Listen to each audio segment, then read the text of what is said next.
Salam, salam sejahtera untuk kita semua.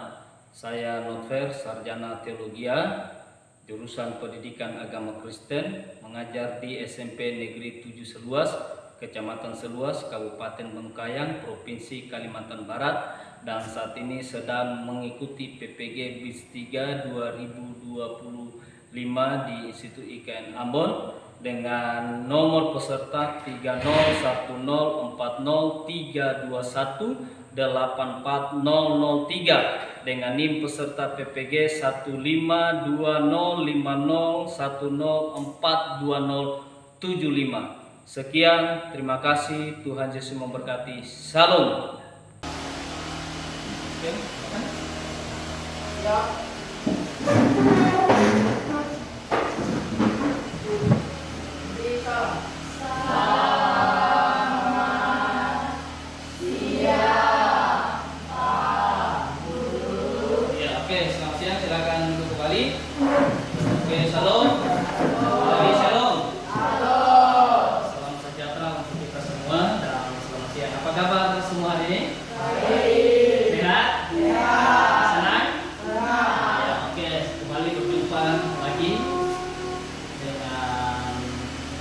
Dalam pembelajaran pendidikan agama Kristen di kelas 8 secara khusus. Ya, kita semua sehat, kita semua baik, dan kita akan masuk pada pembelajaran kita. Namun sebelumnya kita masuk pada pembelajaran, Pak Guru dan kita semua untuk berdiri dulu. Ya, kita kembali dengan doa. Ya, sebelum kita berdoa, kita akan menyanyikan lagu terlebih dahulu. Lagunya itu lagu anak sekolah minggu buat anak-anak ya. Di sini senang, di sana senang ya. Sebagai wujud yang kita umat cinta Tuhan ya, kita harus senang. Di sana kita senang, di sini senang, di mana-mana hati senang. Tahu lagunya ya? Ya, oke. Kalau tahu lagunya nanti setelah ini, setelah nyanyi kita akan dipimpin doa oleh teman kita yaitu Ronika ya. Oke, sebelumnya mari kita menyanyi sama-sama dengan senang ya. Oke, 1, 2, 3. Di sini serupa. Oke, lomba lagi. Iya, semangat. Biasanya senyum, senang-senang. Di. Oke. Lomba lagi. Oke, pintar. Kaki di. Goyang. Putar.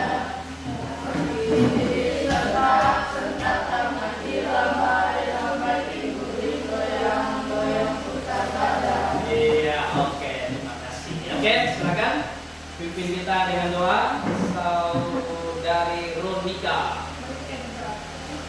Tuhan, terima kasih atas berkatmu karena kami bisa berkumpul di ruang ini. Kami ingin belajar dari Tuhan dari awal pertemuan hingga akhir pelajaran kami. Kami serahkan semua di tangan-Mu ya Tuhan. Haleluya, amin. Oke, amin. Terima kasih. Oke, silakan duduk kembali. Ya.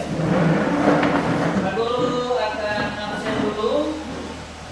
Ya, untuk kelas 8. Kelas 8 untuk pendidikan agama Kristen.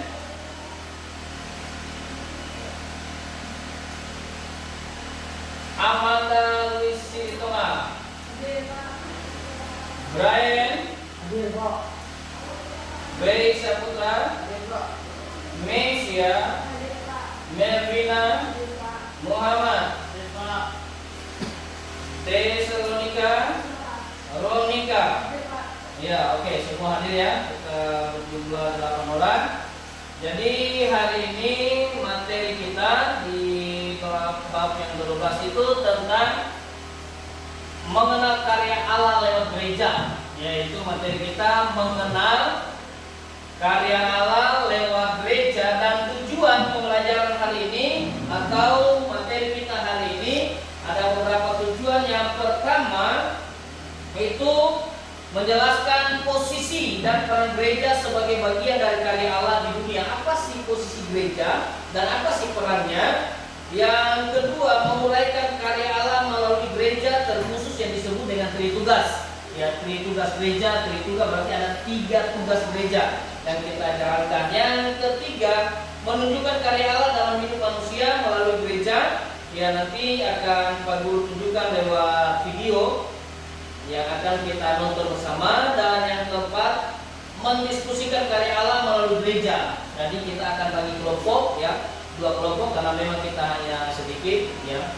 Ada kelompok 1 dan kelompok 2. Dan yang terakhir itu menanggapi diskusi kelompok atau karya Allah melalui gereja. Jadi ini yang tujuan dari pembelajaran kita hari ini, menjelaskan posisi gereja sebagai bagian dari karya Allah di dunia. Apa sih posisi gereja, ya, sebagai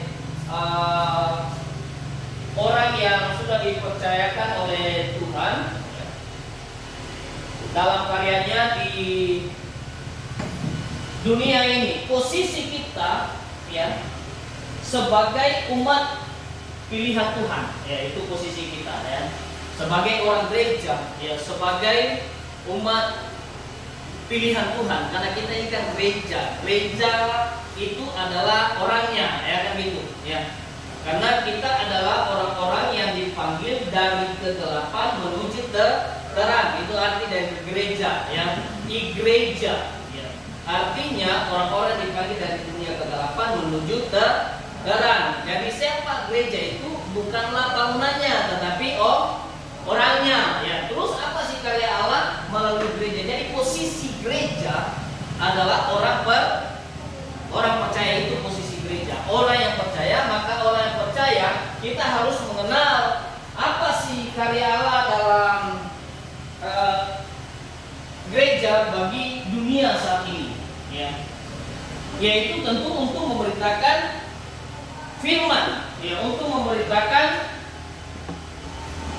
Yesus Kristus sebagai Tuhan dan Juru Selamat dalam hidupnya. Jadi ini yang disebut dengan tugas gereja ini, ya. Jadi silakan diperhatikan, ya. Itu ada tugas dan panggilan, ya, sebagai orang gereja di dunia ini, ya. Yang pertama kita lihat di situ yang disebut dengan tugas dan panggilan tersebut dimuat dalam panggilan gereja. Yang pertama tadi apa? Yang di sini apa ini? Koinonia, yang arti koinonia itu adalah gereja yang bersekutu dalam persekutuan antara jemaat dan jemaat tersebut, seperti yang kita lakukan di gereja. Itu dari persekutuan, ya, kita antara kita dengan yang lainnya, antara jemaat yang satu dengan jemaat yang lain. Itu yang disebut dengan koinonia, yang disebut dengan persekutuan. Atau koinonia itu disebut juga dengan persekutuan antara jemaat dan jemaat atau masyarakat. Yang kedua dari tugas gereja adalah apa? Selanjutnya marturia yaitu gereja yang bersaksi. Makanya itu disebut dengan posisi kita adalah orang percaya, dan dalam hubungannya dengan masyarakat kita masuk dalam tugas ini. Yang pertama tadi itu adalah koinonia, yaitu bersekutu atau persekutuan. Yang kedua adalah marturia yang disebut dengan bersaksi, ya. Jadi sebagai perwujudan sebagai umat pilihan Allah kita harus bersaksi, memberi kesaksian di hidup lewat cerita, kan. Jadi kesaksian sesuatu yang baik, yang positif misalnya, ya. Sesuatu yang kita dapatkan kita ceritakan supaya orang lain itu mengerti, memahami, mengikuti, dan mereka diberkati. Nah, itu namanya bersaksi. Sama seperti kita di gereja misalnya, kan. Ada kesaksian hari Minggu misalnya nyanyi, kan. Ada juga yang bercerita mungkin pengalaman hidupnya. Ya, dulu dia tidak setia sama Tuhan misalnya, lalu dia mengalami hal-hal yang tidak baik. Ketika dia sudah setia sama Tuhan, hidupnya jadi berubah. Itu disebut yang bersaksi. Dan yang ketiga adalah apa? Diakonia, yaitu pelayanan gereja. Ya, diakonia ini ya salah satunya adalah pelayanan sosial misalnya. Kita memberikan bantuan, memberikan kasih sama orang, persembahan kasih misalnya lah. Ketika temanmu tidak punya topeng, kan, kita kasih dia. Itu yang disebut dengan diakonia, atau yang disebut dengan pelayanan kasih, ya. Bersaksi, bersekutu, melayani, itu yang disebut dengan diakonia. Jadi kita melayani, pelayanan, ya. Pelayanan banyak bentuk, ya. pelayanan, ada khotbah, ada leader, ada singer, pemain tamborin, ada pelayanan-pelayanan sosial yang kita kasih. Misalnya ada orang yang mengalami bencana, kita pergi kan, kita kasih bantuan seperti beberapa tahun yang lalu ada bencana banjir kan, ada bantuan di mana-mana, itu disebut sebagai pelayanan. Siapa saja bisa melakukan yang namanya pelayanan itu. Nah, itulah yang disebut dengan perwujudan posisi kita sebagai umat Tuhan yang disebutkan dalam melakukan karya kita, ya. Dan yang ketiga dalam tujuan pembacaan kita ini mewujudkan, ya, tugas gereja itu tadi. Coba kita perhatikan di sini ada contohnya dalam video ini, ya, video singkat. Nanti kalian perhatikan baik-baik video supaya kalian bisa mengerti, ya. Nah, ini video singkat nanti, ya. Sambil diperhatikan. Bagaimana Tuhan menciptakan langit dan bumi serta isinya. Tuhan Allah membentuk manusia itu dari tanah, hembuskan nafas hidup ke dalam tubuhnya. Allah manusia itu menjadi makhluk yang hidup. Dan Tuhan Allah membuatnya di Eden, timur, dan ditempatkannya manusia yang dibentuknya itu. Tuhan Allah menundukkan berbagai-bagai orang dari bumi, bukan yang baik untuk dimakan buahnya. Kehidupan di tengah-tengah tanah itu, pohon pengetahuan tentang yang baik dan yang jahat. Sungai mengalir dari Eden untuk membasahi tanah itu. Situ sungai itu terbagi menjadi 4 cabang. Pisau mengalir mengelilingi seluruh tanah Hawila. Masada, segala negeri itu baik. Ada banyak beruang dan batu krisolas. Yang kedua ialah Gihon, yang mengalir mengelilingi seluruh tanah Kush. Dan yang ketiga ialah Tigris, yang mengalir di sebelah timur Asyur. Dan yang keempat ialah Efrat. Allah mengambil manusia itu, letakkan dalam tanah Eden, mengusahakan dan memelihara tanah itu. Dan Allah memberi perintah ini kepada manusia. Pohon dalam tanah ini, kamu makan buahnya dengan bebas. Pohon pengetahuan tentang yang baik, jahat. Hendak kau makan buahnya, pada hari yang kau memakannya, bahkan kau mati. Allah berfirman, siapa itu seorang diri saja akan menjadikan penuh baginya, Adam dengan dia. Tuhan Allah membentuk dari tanah segala binatang hutan, telah burung di udara. Nilai semuanya kepada manusia itu. Lihat, ia menamainya. Ketimbangan yang diberikan manusia itu, tiap-tiap makhluk yang hidup, melaknati makhluk itu. Dan itu memberi nama kepada segala ternak, yang burung di udara, dan segala binatang hutan. Baginya sendiri, ia tidak menjumpai penghuni yang sepadan dengan dia. Tuhan Allah membuat manusia itu tidur nyenyak. Dia tidur, lalu mengambil salah satu rusuk daripadanya untuk tempat tidur yang daging. Rusuk yang diambil Tuhan Allah dari manusia itu, ialah seorang perempuan, lawan kepada manusia itu. Berkatalah manusia itu, iya, beri tulangku dan daging dari dagingku. Dan dimana perempuan, ia diambil dari laki-laki. Itu seorang laki-laki akan meninggalkan ayahnya dan ibunya, itu dengan istrinya. Keduanya menjadi satu lagi. Keduanya telanjang. Dan istrinya itu tidak merasa malu. Oke, sekian video ini. Video ini adalah salah satu perwujudan karya Allah dalam hidup manusia, karena karya itu berhubungan dengan penciptaan atau mengadakan dari yang tidak ada menjadi ada. Itu perwujudan, sama seperti kita manusia ini, ya. Kita yang punya tidak ada, Tuhan ciptakan supaya menjadi ada. Ya, itu terus. Dan selanjutnya, ya, kita akan masuk dalam membacaan firman sebagai dasar, ya. untuk nanti kita akan diskusi ya. Jadi Bapak ulangi lagi. Dari materi kita hari ini seperti yang Pak Guru sudah sampaikan ya, dengan tujuan-tujuan ada, kita berbicara tentang karya Allah melalui gereja. Gereja adalah kita, dan karya Allah itu bicara tentang penciptaan, meniadakan dari yang tidak ada menjadi ada. Tadi salah satu video yang kita sudah nonton, dan kita yang sudah diciptakan, kita punya tugas tadi ya, yang disebut dengan tugas. Apa tadi? Bersaksi, bersekutu, melayani, atau yang disebut dengan apa? Diakonia, koinonia, dan marturia. Jadi 3 itu. Oke.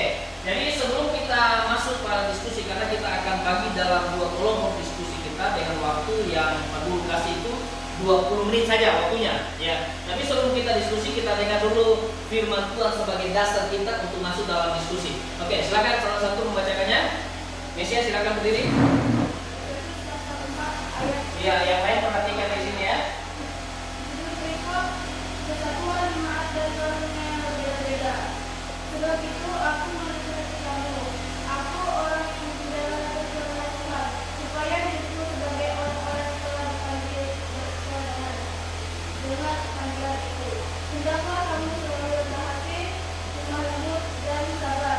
Tunjukkanlah kasihmu dalam hal sabar, saling membantu, dan berusaha mengharap kesatuan oleh ikatan damai, sejahtera, satu tubuh dan satu roh. Sebagaimana kamu telah dipanggil kepada satu pengharapan yang terkandung dalam panggilanmu.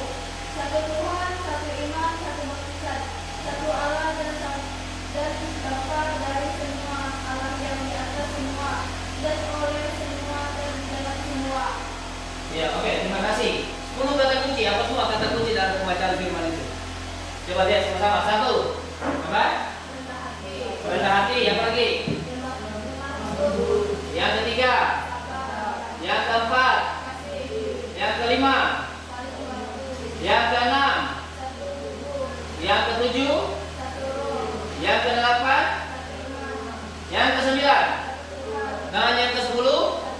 Ini adalah bagian dari umat atau disebut dengan gereja. Allah berkarya lewat gereja. Jelas sampai sini? Jelas nggak kira-kira? Paham nggak kira-kira tentang karya Allah melalui gereja? Ya, apa itu, bagaimana itu karya Allah? Tentu karya Allah melalui penciptaan, ya, meniadakan dari yang tidak ada menjadi ada. Ada pertanyaan? Halo, ada pertanyaan nggak? Ya, oke. Kalau tidak ada pertanyaan, berarti Pak Guru harap bisa mengerti ya, bisa jelas ya. Ya, oke. Kalau sudah jelas, kita akan masuk pada diskusi kelompok. Tapi waktunya hanya Pak Guru kasih 15 sampai 20 menit saja, ya. Jadi dalam kelompok ini, kelompok 1, kelompok 2, ini mewujudkan karya Allah dalam diri kita, dalam hidup manusia. Saya bagi dalam 2 kelompok, ya. Kelompok 1 dan kelompok 2. Dalam pembagian tugas kelompok ini hanya menyebutkan masing-masing 2 saja karya Allah, ya. Perwujudan karya Allah dalam hidupnya. Kelompok 1 misalnya sebutkan 2, kelompok 2 misalnya sebutkan 2 juga. Ya, paham ya? Ya, nanti kalau tidak paham nanti ditanyakan lagi. Kita bagi kelompok dulu, silakan. Kelompok 1 di sini saja, kelompok 2 di belakang itu, silakan. Kelompok 1. Ayo, langsung kelompok 1. Ya, silakan. Ini kelompok 1, ini kelompok 2. Silakan ketua kelompoknya nanti tunjuk masing-masing ya. Ini kelompok 2 siapa ketuanya, kelompok 1 siapa juga ketuanya. Ya, silakan melakukan diskusi dengan tema yang sama, tapi dengan tentu contoh yang berbeda. Ya. Oke, silakan. Jangan ada yang hanya diam, ya. Nanti nggak ada masukan. Jadi masing-masing memberikan masukan pola pikirnya, ya. Kedua kelompoknya yang ditunjuk itu nanti kasih tugas masing-masing. Oh, kamu ini bagian ini ya, kamu bagian ini, kamu bagian ini ya. Karena dengan waktu yang ada supaya kita cepat selesai, cepat beres ya. Jadi semua kerja, jadi tidak hanya diam. Ya, oke, silakan.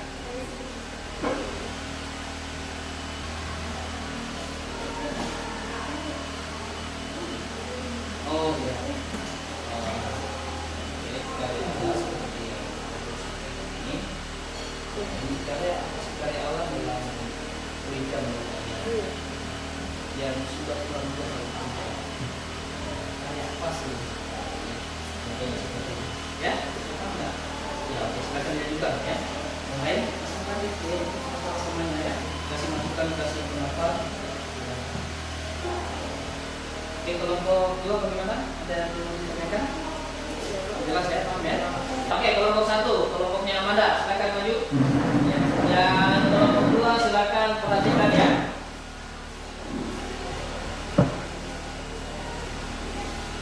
Ya, perkenalkan dulu namanya siapa dan nama teman-temannya siapa. Halo. Sebelumnya saya akan memperkenalkan pertama ada saya sendiri Amanda, yang kedua ada Paula, yang ketiga ada Nisha, yang keempat ada Rika. Di sini saya akan membacakan hasil dari diskusi kami. Apa saja karya Allah dalam gereja minimal 2 dan contohnya. Terima kasih atas waktu yang diberikan kepada kami untuk mempresentasikan hasil diskusi kelompok kami.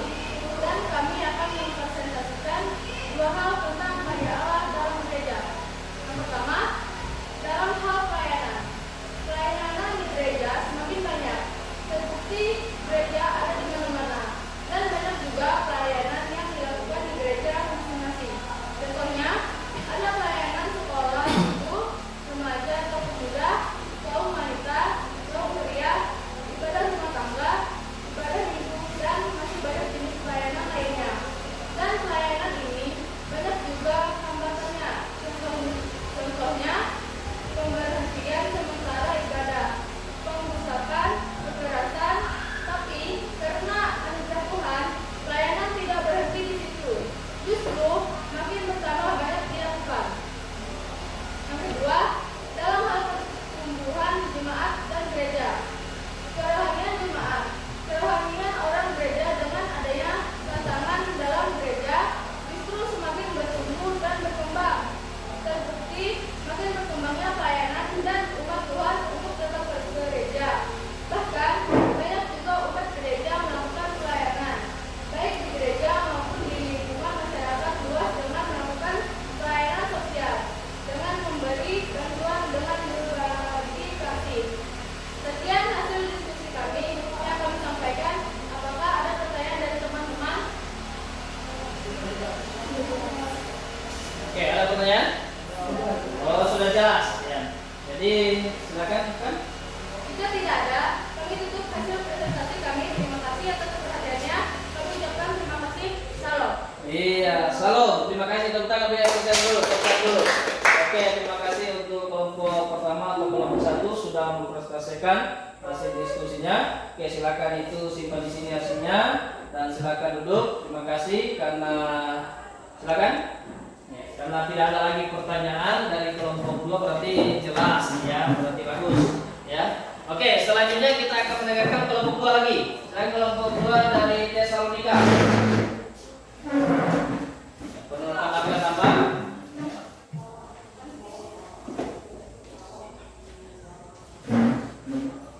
Shalom. Shalom. Di sini saya sebagai ketua kelompok Tesalonika, di sebelah saya ada Grey, di sebelah saya ada Brian dan Melvina. Diskusi tentang karya Allah melalui gereja. Apa saja karya Allah dalam gereja minimal 2 dan contohnya. Terima kasih atas waktunya yang diberikan kepada kami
silakan duduk. Ya, oke, nanti ini akan Pak Guru nilai lagi, akan dibagikan di pembelajaran minggu berikutnya. Jadi terima kasih, tepuk tangan dulu buat semuanya. Ya, terima kasih. Kelompok 1, kelompok 2 sudah mempresentasikan hasil diskusinya, sudah sangat baik, bagus. Ya, karena ini tidak ada pertanyaan lagi. Ini tidak pertanyaan, berarti semua sudah jelas dan dimengerti dan dipahami. Dan diskusi selesai, materi juga kita selesai, maka kesimpulan kita hari ini tentang materi kita karya Allah dalam gereja, yaitu tentang bahwa Allah melakukan firman-Nya, yaitu dengan menjadikan dari yang tidak ada menjadi ada. Salah satunya adalah gereja, dan gereja yang dijadikan oleh Allah harus menjadi berkat, yaitu dengan cara bersaksi, bersekutu. Coba lagi, dengan cara apa? Bersaksi, bersekutu, melayani. Iya, dengan cara itulah sebagai bagian yang harus kita lakukan sebagai umat ciptaan Tuhan. Dan ada pertanyaan sampai sini?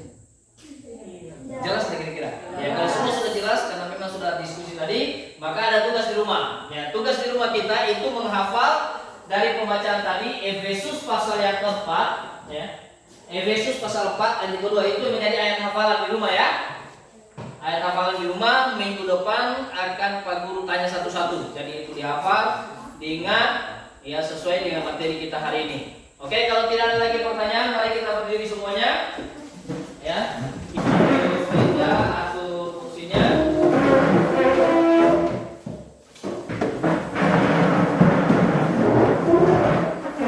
Ya, kita tetap berdiri. Tadi kita awali dengan doa, maka kita akhiri juga dengan doa. Ya, kita menyanyi dulu ya Aba, ya Bapa. 1, 2, 3. Ya Aba, Bapa, ini aku anakmu, layakkanlah seluruh hidupku. Ya Aba, Bapa, ini aku anakmu, pakailah sesuai dengan rencanamu. Oke, kita tutup dengan doa. Silakan pimpin kita dengan doa. Mesya. Tuhan, terima kasih atas berkat-Mu pada siang hari Tuhan. Kami bisa belajar dengan lancar pada siang hari Tuhan. Terima kasih atas penyertaan-Mu dari awal pertengahan hingga akhir Tuhan. Tuhan, hanya di doa-Mu, serahkan dalam tangan-Mu. Haleluya, amin. Amin. Oke, terima kasih untuk pertemuan kita hari ini. Terima kasih juga sudah pimpin kita dengan doa. Terima kasih untuk diskusinya. Terima kasih untuk kalian. Sampai jumpa kita minggu depan dalam pembelajaran dalam pendidikan agama Kristen. Oke, silakan kita kembali ke rumah kita masing-masing. Doa Pak Guru menyertai kita semua. Silakan. Salam. Selamat siang, Pak Guru. Oke, selamat siang untuk kita semua. Shalom.